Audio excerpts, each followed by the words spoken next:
Hey everybody, it's Richard Ramos and welcome to the Parent Whisperer podcast. Today I have a really special message that I want to share with you, so I hope you have some time to really sit down and really listen to what I have to say about the day of disclosure. That's what I want to talk to you about and the implications that it's going to have really on the whole world, but as I'm primarily always concerned about mom and dad, parents and children, family. But I got to tell you that this is probably the most important message that I've given on my podcast since I started having a podcast last year. Now, I don't want to be cynical and I don't mean to be an alarmist, but I do want to be realistic about this whole UFO phenomenon. Why is the government now all of a sudden admitting that UFOs, or now they call them UAPs, unidentified aerial phenomenon, but everybody knows them as unidentified flying objects. We've been hearing about this all our life, basically, and the government has always denied it. They've debunked it. They've made people who talk about it seem like a fool and a conspiracy theorist. Since 1947, when the Roswell crash happened, and I believe he was a Army officer or an Air Force officer, Marcel, I forget his first name. This spacecraft crashed on his land. He went out, he saw the craft, there was a dead alien, he reported, and then he took a piece of the craft and it was a piece of looked like metal, but you could bend it, you could hammer it, you couldn't damage it. It was unlike anything he had ever known or seen or that anybody had ever seen. But then the military came out, they made him lie about it. They made him take pictures with a weather balloon and they covered it up and said, oh, it was all a weather balloon, which was a stupid and nobody believed explanation because the original story had already been printed in the paper, but then they came back and they tried to debunk it. So since 1947 and before 1947, in the 1800s and 1900s, there have been thousands of sightings, but it's always been debunked. We were told it's all been nonsense. So why now? That's what I want to talk about. Why is the government now, the Pentagon, the military, and these are credible people. These are not just some farmer or some person out there, which the normal, we'll call normal people. Those were the people that have claimed they were abducted. They claimed they saw UFOs.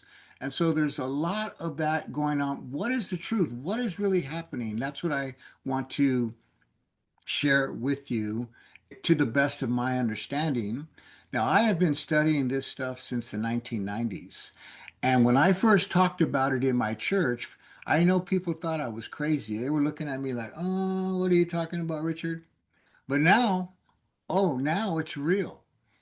All this time, people were made to feel like, oh, I don't want to say anything because people are going to make fun of me or think I'm crazy. Oh, but now we got government officials, generals, military people going before Congress, political people, politicians going before Congress and admitting that it's all real. Okay, so what's happening?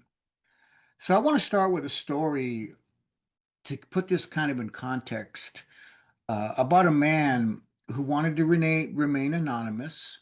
He received a phone call from Washington, D.C., letting him know that he had been selected to serve on a commission, a special study group that was said to be of the highest importance. Now, he knew some of the people that were invited to be on that same commission, and so he figured I better go ahead and cooperate with this. And the objective of the commission was to determine accurately and realistically the nature of the problems that would confront the United States if and when a condition of permanent world peace would arrive. What would happen? They wanted them to study. What would be the implication? What would be the ramification if we had a world of peace, a world without war? And then they wanted them to draft a program and some conclusions dealing with the issue if there was no more war. So he realized the meeting was really of a big importance, and he felt like he had no really no choice but to be a part of this commission. So this meeting was taking place in a large underground facility. And this group met for 2.5 years and they produced a report. But this man who wanted to remain anonymous, he agonized when they were done with the report because they said we cannot publish this, we cannot show this to the public, and everybody swore that they would not talk about it, just give it to the politicians and let them read it and make up their mind what they wanted to do with the suggestions that they made. But this guy couldn't, his conscience just wouldn't let him do that because he knew that what they had come up with and the things that they talked about and that are in the report. Matter of fact, I think I have it right here. He said, "No, I can't do that." So he called a friend of his that was a reporter and he told him, "Listen, I want you to read this report and I want you to consider publishing it so that the public could know what was going on." But he said to his friend, "But if you read this report, and you decide, no, this is too much, I'm not going to report this," then he made him swear to secrecy that he would not tell anybody about it, that he would also take a vow of silence, so to speak. So after he read the report, he understood why it was suppressed because he knew that if the public read it, and I've read it, if it got out, he knew that it would be so offensive and so outrageous. So I'm going to share with you some of it. I'm not going to share everything, obviously, because there's a lot in it. But here's just some of the things that they concluded. Now, remember, the question was, what would happen with the United States if the world was at peace? Here were some of their conclusions. Number one, war is necessary to control society. That was basically the main point that they came up with. We got to have war because we have to control society. Until other ways are developed to control society, war must not only be maintained, but improved in effectiveness. Because the globalist elite, another thing, because of the globalist elite depopulation agenda, which is what COVID was all about, but that's a different subject. Here's what they concluded: medical advances are viewed more as problems than as progress. Why? Because the globalists want to shrink or depopulate. They feel there's too many people in the world. They call them useless eaters. That's what they call us. And so, because of that, medical advances, they look down on that. Third, poverty is necessary and desirable to control society. Another one, standing armies are social welfare institutions in the same sense as old people homes and hospitals. What does that mean? That means that the reason they maintain a military army is because it serves to keep a certain group of people, which are usually not the elite, wealthy kids of wealthy parents, but of the lower income people like the Vietnam War, keep them controlled and trained and ready to kill people and go to war. Another conclusion, the space program, NASA, and missile defense programs, the principal goal is about spending large sums of money, not the advancement of science or national defense, which is what we are told publicly to justify all the money that they're spending on these programs.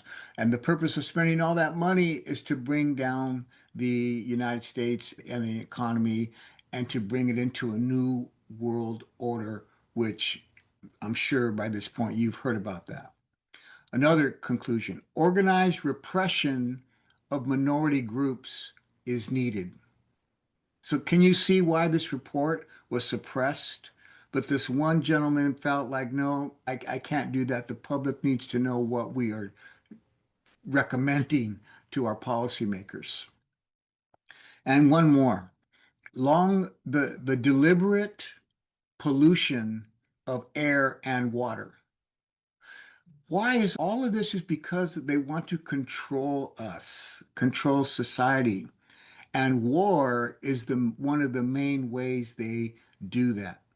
Last one I'll mention, and these are not all of them, but these are the main ones that I felt you could make sense of when you look at the world today and in our lifetime. Long range planning and budgeting of the optimum number of lives to be destroyed annually in overt warfare is high on the group's list of priorities for government action. So here's the conclusion of the reporter who read the report, and that he did publish it, obviously. And you can find it online, but I'll say more about that in a second. Quote, in human terms, it is an outrageous document. It explains aspects of American policy otherwise incomprehensible by the ordinary standards of common sense. What we may think of these explanations is something else. But it seems to me that we are entitled to know not only what they are, but whose they are, these conclusions, these policies. By whose, I don't mean merely the names of the authors of the report. Much more important, we have a right to know to what extent their assumptions of social necessity are shared by the decision makers in our government. Which do they accept, these recommendations, and which do they reject? However, disturbing the answers, only a full and frank discussion offers any conceivable hope of solving the problems raised by the special study group in their report from Iron Mountain. That's the name of the report. Now, let me just say this. If you look this up on the internet, the report from Iron Mountain, there's all these comments have been made about it, that it's a hoax, that it's fiction, that it's not real, it's a conspiracy theory. Quote, report from Iron Mountain is a skillful hoax. Quote, unquote, quote, the book is variously described as a harmless subterfuge, a hair-raising analysis, the sinister work of a sick mind and a serious fraud. And the Guinness World Book of Records said it was the most successful literary hoax. So, with all that denial, that just reinforces and tells me that it's true.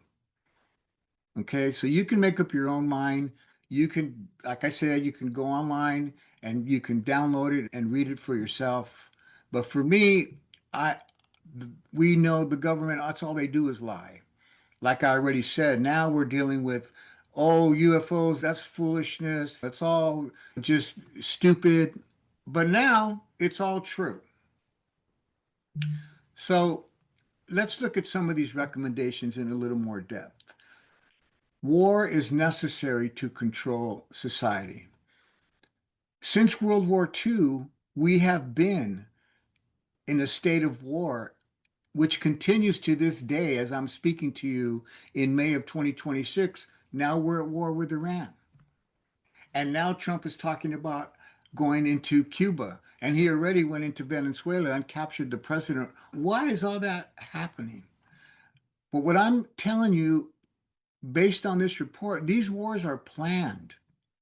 They're manufactured. Now, what proof of that do we have of that? Not only beyond this report. What did we learn from the Pentagon Papers? Or you maybe some of you are too young to remember that, or some of you may not know of that, and some of you probably do know what that was about. But the Pentagon Papers were found by Daniel Ellsberg. He discovered these papers in the Pentagon, which he was working. And when he read them, he realized that we had started the war in Vietnam, that it was all a lie. We were told that in the Gulf of Tonkin, there in Vietnam, that we were attacked by the Vietnamese, and therefore that's why we went to war. But those Pentagon papers showed that no, that we made that up. We created that war. And I know that's hard to hear because we lost a lot of lives. That's what war is about. We lose millions of people. And I know that's really hard to hear for people that have given their life, have dedicated their service to the military and to the protection of the country, etc. So I apologize for this if it's offending you, and I'm sure it probably does. But again, we have to be honest and hold our government accountable. Then what about the lies that we were told about the weapons of mass destruction, which was the justification in 2003 by the Bush administration to go to war? What happened? They never found them. Never found any weapons of mass destruction. And then, of course, there's 9/11. Now, I don't know how you feel about 9/11. I never believed the report, the commission. That 9/11 commission was just like the Warren Commission that gave the study or the investigation on the Kennedy assassination, which was all a bunch of baloney, which we now know, based on, again, the Epstein files and other things that are coming out. We know that commission it was all a bunch of lies and denials and hiding evidence. Now, same with 9/11. Now, I'll just give you one example here. There's a organization called the 9/11 pilots. They're all airplane pilots, over 1,000 worldwide. And I just want to quote something on their website about the 9/11 incident with the planes crashing into. This incident is the one that crashed, supposedly, allegedly crashed in the Pentagon. Quote, I am Captain Dan Hanley, an American citizen who has resided in Islamabad, Pakistan for over 12 years. I currently serve as the director and international public spokesperson of a global grassroots effort called 9/11 Pilot Whistleblowers, whose purpose is to show that there were no Muslim hijackers at the controls of the 9/11 aircraft, but that they were electronically hijacked through employment of a system called the uninterruptible autopilot that enables a remote source to take control of the aircraft autopilot and flight management computer and guide it to its target destination. Once engaged, the pilots cannot disconnect the system. An example of this is given by the purported profile flown by alleged Muslim hijacker Hani Hanjour, who supposedly piloted American airline Flight 77 that allegedly struck the Pentagon on 9/11.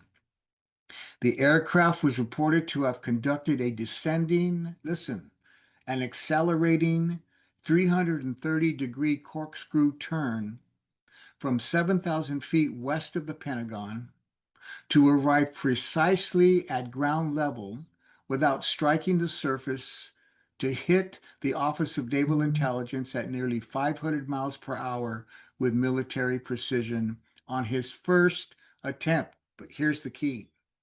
This maneuver was replicated in a flight simulator.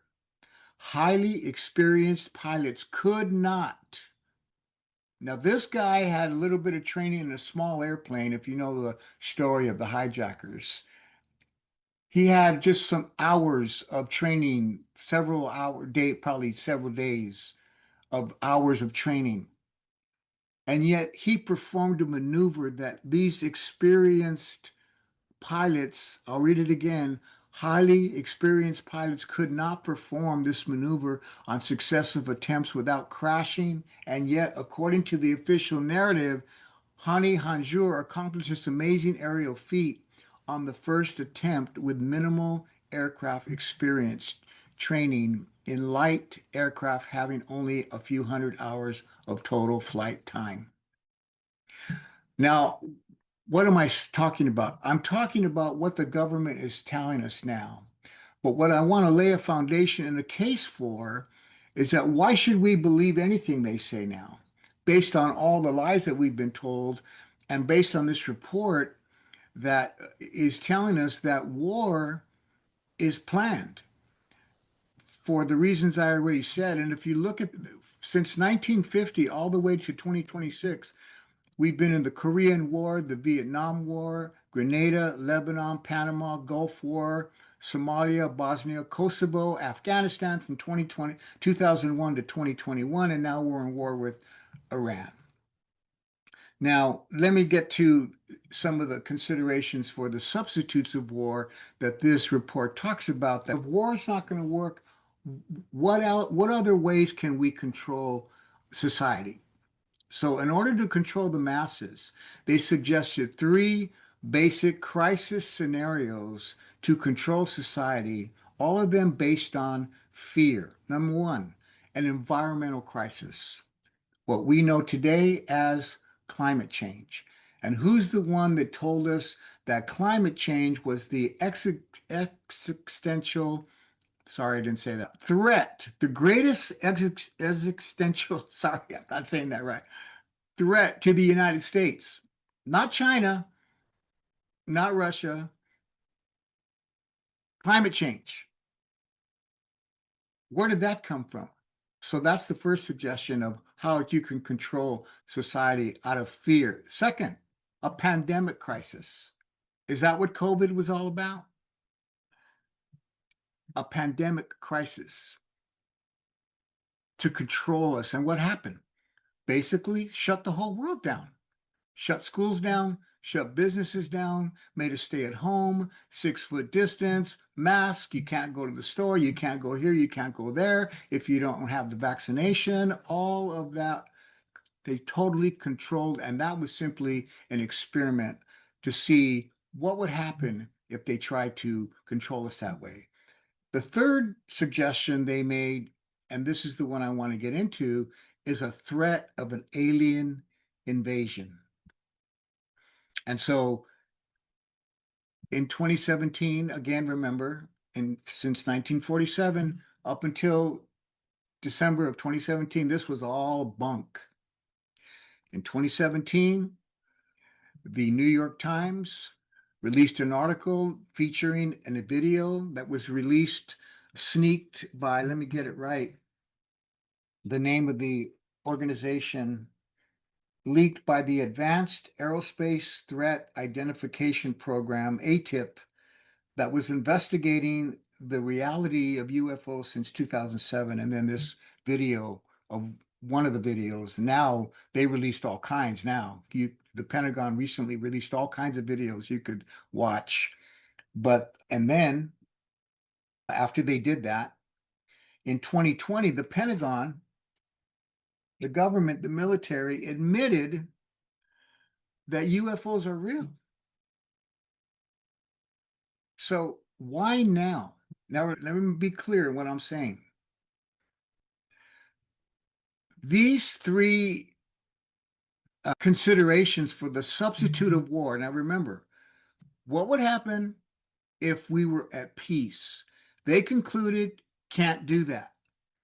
We cannot have that because that'll affect the culture, it'll affect the economy, it'll have we won't be able to control the masses, we won't be able to control the marginalized people. So, but if we can't do it through war, what other ways can we do it? Environmental crisis, a pandemic crisis, a threat of an alien invasion. And that's exactly where we are at. All three of those things have been implemented in recent years. Now, there's one other aspect about this report that I haven't mentioned about the report from Iron Mountain. And it's the other reason why I believe this report is real. And that's because it was published in 1967. What does that tell you? Since 1967, they're telling our policymakers, gotta have war. I read since 1950 all the way to 220, we've been at war. And if we can't do it through war, then environmental crisis, pandemic crisis, threat of an alien invasion, and all of those recommendations were given to the government in 1967. And yet, here you and I are in 2026. And since 2020, the environmental climate change, that's been happening for a while now. But the pandemic crisis and the threat of an alien invasion, we are right there, right now. And that's the reason why I believe the report is true. Now, if you don't believe it's true, you don't have to believe me. I'm not asking you to believe me. I'm just reporting what I've researched for many years and the implication of what this is going to mean and the alien threat. And what would that mean? Now, before I talk about that, I want to give you a couple of references here. You can go on YouTube and you can rent, or you can go on YouTube and watch a couple of videos. One's called Disclosure and the other one's called The Phenomenon. And those are really good documentaries. But on Prime, you can rent a movie for $10 and it's called The Day of Disclosure. I think it's called, or no, The Age of Disclosure. And it's an excellent documentary on credible people, politicians. Marco Rubio's on there, who is now the Secretary of State. At the time, he was a senator. There's other senators, other Congress people, military people, all testifying to the reality of UFOs. So if you want to see more of that, you can. And I would highly recommend that you rent the movie, The Age of Disclosure. Now, but the other thing about this, the more important question is not only the reality of UFOs, but are there aliens? And according to these credible military, government, political leaders, and global leaders, they say yes, there are aliens amongst us. There are aliens in other galaxies that are visiting and have been visiting the Earth for, in some cases, they're saying centuries, in some decades. There are in the ocean. They've seen UFOs that have come out of the ocean and gone into the ocean. And of the aliens, basically, these congressional members have admitted that they've seen them. They've talked with them. They're meeting with them. In some case, not everybody, but certain people. And basically, they classify them in three different ways. Grays, which are the little gray ones that you see in the movies with the kind of the big head, the big eyes, and they're very short. Then the humanoids, which are basically human-looking ones that shapeshift, so to speak, and then the reptilians. And there's so much about these reptilians and the control that they have over our government, supposedly. Again, this is what's reported. You don't have to believe it, but this is what they're talking about if you go watch that movie. And there's a doctor by the name of Stephen Greer, and he leads a group called the Disclosure Project Intelligence Archive. Now, he has a little different version on this. Now, he recently had a press conference in DC just a couple of weeks ago. And what he does, he leads groups of people out in the desert. I think it's in Arizona, it might be New Mexico, where he claims that he teaches these people in these groups to telepathically connect with aliens. I don't know. This is where we're at. Now, whether that's true or not, I don't know. I've seen him on film and I've listened to him, and he sounds like a really sincere, very intelligent guy. And he's an expert for sure. He's been at this a long time, and he says he's reported all this to the president, he's reported all this to Congress, and he's just waiting for them to come out and make an official statement, which they haven't done. But a lot of these guys think it's imminent, and I'll get to that in a second. But he says, Dr. Stephen Greer, you can find him at drstephengreer.com.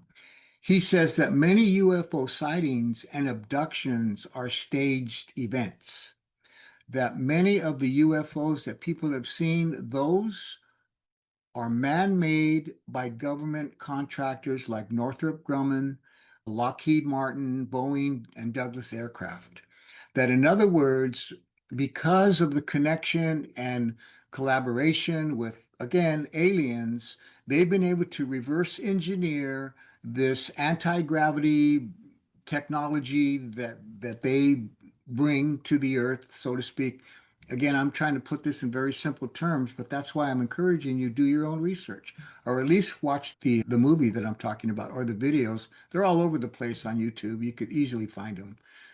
So he also says that the humanoid clones are biologically created here in underground facilities. He says, now this is the part that's we have to pay attention to. He says that aliens are not hostile, but he also says it's wrong and even dangerous to consider aliens as demonic. And he mocks and puts down Christians who say this is all just demonic, this is all just satanic. That's who they are. Again, there's a lot to this, and I'm just trying to give it to you because it's something that's going to have major implications and ramifications on us if they're going to come out and admit this. Right now, it's all this is what these guys are saying, and I'm reporting it to you because one way or the other, this thing's going to come down. He says that these are friendly aliens and that they will lead us through their advanced technology to a better and peaceful world. And he agrees, of course, that there are UFOs that are not made by humans, but by alien technology. And he also says that there's an internal war in the government right now. There's something called the legacy program, and they're the ones that are preventing this official statement. And there's a lot of reasons for that. I don't want to get into all that. Why would they prevent this revelation, this official statement? And it has to do with business and money and a lot of different things. Then you have the whistleblowers that I've been reporting to you, the things that they've said, and they want the truth to come out. Even they said President Trump wants the truth to come out. We see he's not really in control. And the truth is, and you'll see this in the movie if you watch it, in The Age of Disclosure, where Marco Rubio and others say the president does not have access to all the secret documents and information that is about this issue and other issues too. But he just can't. He doesn't have it. They refuse to give it to him. Imagine that. Again, a different subject. And one more thing,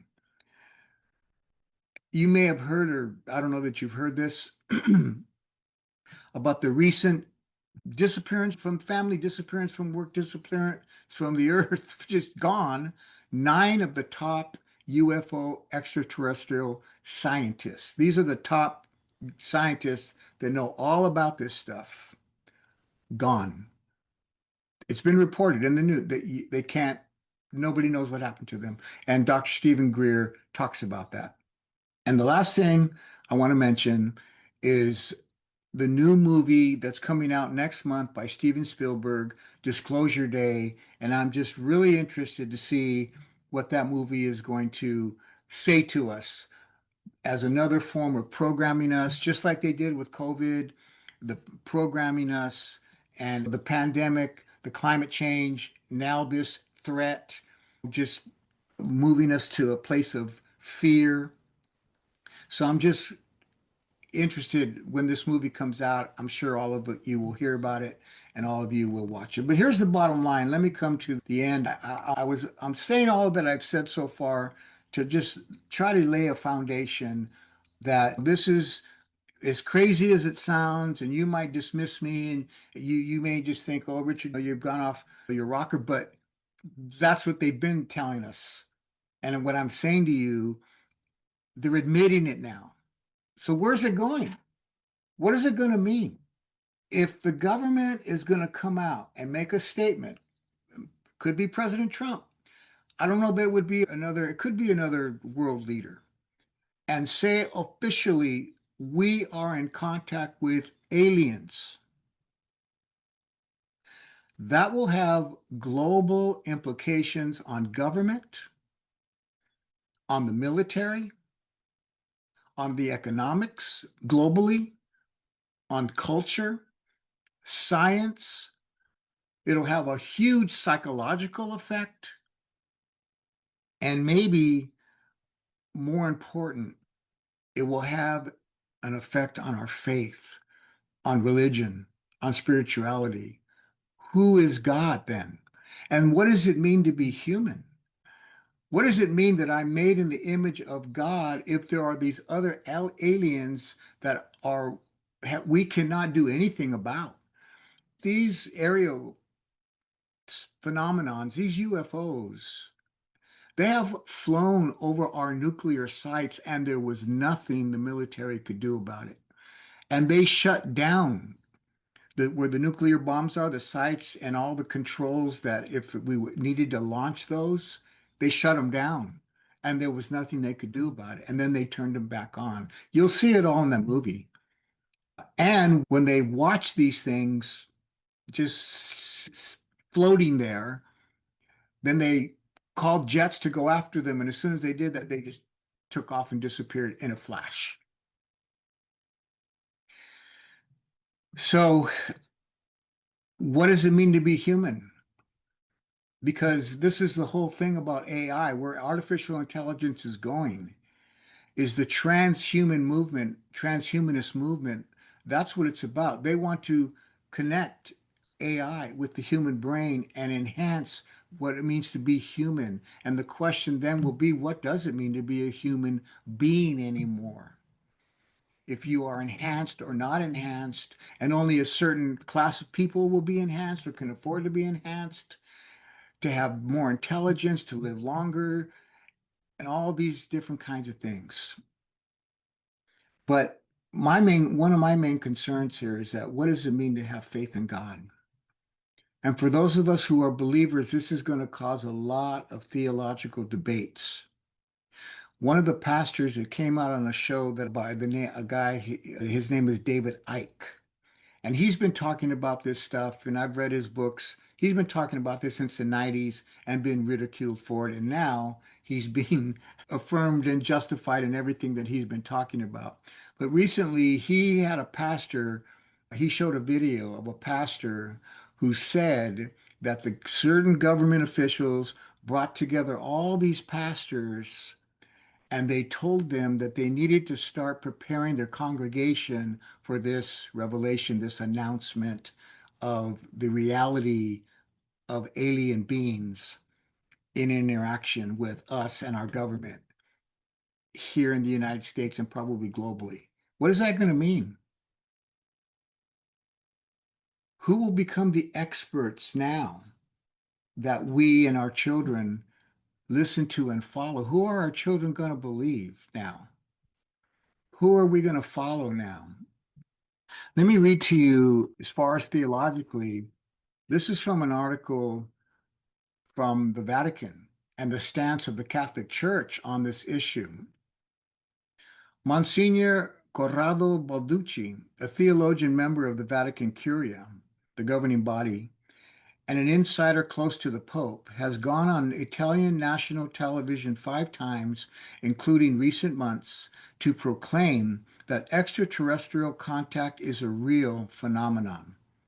Balducci provided an analysis of extraterrestrials that he feels is consistent with the Catholic Church's understanding of theology. Monsignor Balducci emphasizes that extraterrestrial encounters are not demonic. They are not due to psychological impairment. They are not a case of entity attachment, but these encounters deserve to be studied carefully.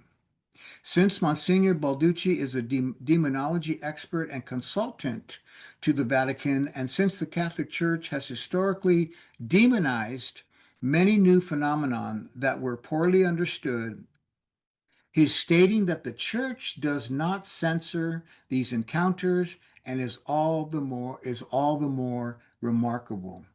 And then at the end it says, Vatican expert Father Malachi Martin suggests that the Vatican is concerned that it will have a major doctrinal updating situation on its hands when extraterrestrial contact becomes authoritatively announced by world governments over the next several years.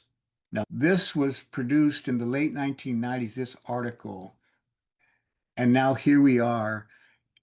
It's happening right now in 2026. My concern is this propaganda. Stay with me. Propaganda. That whatever the government tells us, it will be for their benefit. It will, I can promise you that it'll be for more control, psychological fear, deception, or what's known as a psyop or psy war, psychological operation on our minds, psychological war. This is something that the Central Intelligence Agency, the CIA, is known for. If you know about MK Ultra and the Monarch Project, again, that's a whole nother subject, but some of you may know what that's about. But what this is really about is movement, a reset of the globe, the New World Order, and one world government. Because imagine if the world felt, governments felt that we were under a threat of an alien invasion. And then that just reorganizes, like I said, government, culture, psychology, science, education, money, everything.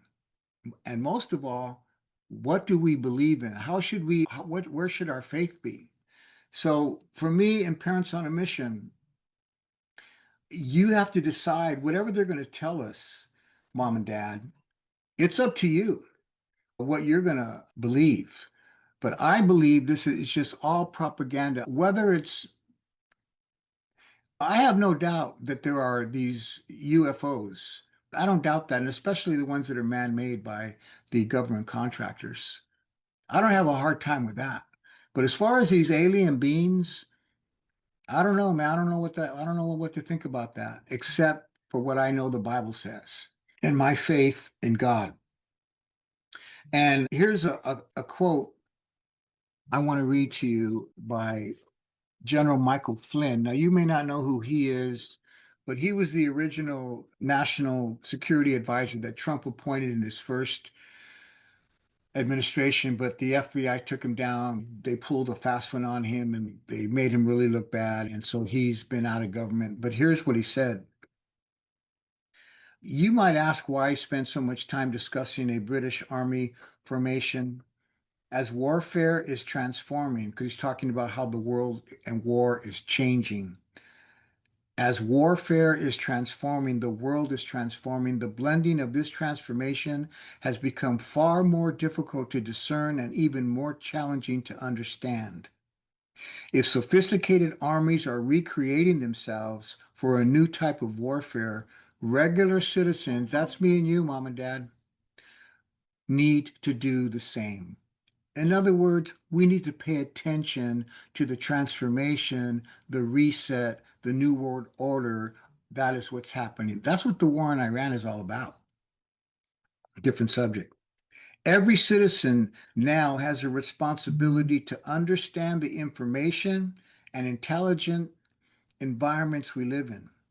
A battlefield is not only a physical game most of the time, it is a mental game and one in which every single citizen must now prepare. All of us now, tuning into these tectonic and recent shifts, listen, in the global landscape are starting to realize that much of what we knew to be true is not. So, one more thing I want to read to you from scripture because I would be remiss if I did not at least give you this. Now, I don't know what your faith is, and I'm not trying to shove my faith down your throat, but this issue is so important. That's why I'm taking all this time. This is probably the longest podcast I've ever done, but I can't rush through this stuff. And by now, I don't know who's still watching or who's still listening, but I want to leave you with hope, okay? And because my research has shown me that this is all very logical, it's very scientific, it's very sensible, and it's easy to believe. And many, if not most, are going to buy it. And that concerns me. This aliens and who are they? And the control and the power that they have that we cannot do, our military cannot do anything about it. And though one guy says, oh, they're friendly, you don't have to worry about them. They're going to bring peace to the world. Other people are saying, we don't know that. They might be a threat. So the biblical account contradicts all this. And let me read to you. This is from Second Thessalonians in the New Testament, chapter 2, verse 9. The coming of the lawless one is by the activity of Satan, with all power and false signs and wonders, and with all wicked deception for those who are perishing because they refuse to love the truth and be saved. Therefore, God sends them a strong delusion. Is that what this is? So that they may believe what is false, in order that all may be condemned who did not believe the truth, but had pleasure in unrighteousness.